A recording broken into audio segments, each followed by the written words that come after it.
பாரி அழகன் வீட்டுக்கு வந்து இந்த கதை சொல்லும்போது என்னோட கேரக்டருக்கு ரொம்ப கிட்ட இருந்த மாதிரி இருந்தது. ஆந்திராவில் வந்து தமிழ்நாட்டில் செட்டிலான ஒரு பொண்ணு அண்ட் தெலுங்கு தமிழ் மிக்ஸ் பண்ணி பேசுகிற பொண்ணு அண்ட் வீட்டில் எல்லாமே சென்டர் பாயிண்ட் அவங்க தான் டாமினேட் பண்ணுற கேரக்டர். ஆனால் பாவம் அவங்க நினைப்பாங்க எல்லாமே அவங்க சொன்னபடி நடக்குதுன்னு. ஆனால் பின்னால் அப்பா பையன் பொண்ணு எல்லாம் ஒன்றாயிட்டு அம்மாவை ஃபூல் பண்ணுற மாதிரி. என் வீட்டில் எப்படியோ இங்கேயும் அப்படி தான்.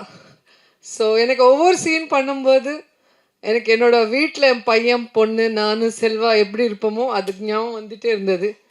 இதில் வந்து நீங்கள் பார்த்தீங்கன்னா படம் ரொம்ப ரியலிஸ்டிக்காக இருக்கும்.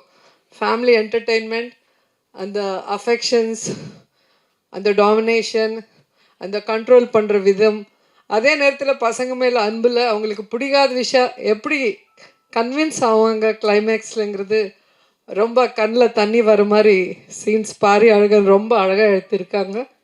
எங்கே டைரக்டர்? எஸ். ஸோ என்னோட பெரிய பையனா பாரி நடிச்சிருக்காங்க அண்ட் செகண்ட் பையனா சுதர்ஷன். எனக்கு படத்தில் சிரஞ்சீவி சொல்லி சொல்லி பழக்கமாகி போச்சு.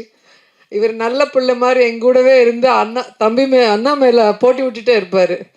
ஸோ எல்லா வீட்டில் இருக்கோம் 2 பையன் இருந்தோம். ஸோ எல்லாமே ரொம்ப இயல்பாக இருந்தது. நடிக்கும்போது எனக்கு ரொம்ப சந்தோஷமாக இருந்தது. இந்த ஸ்டோரி கேட்கும்போதே கண்டிப்பாக பண்ணணும்னு நினச்சேன், பண்ணிட்டேன்.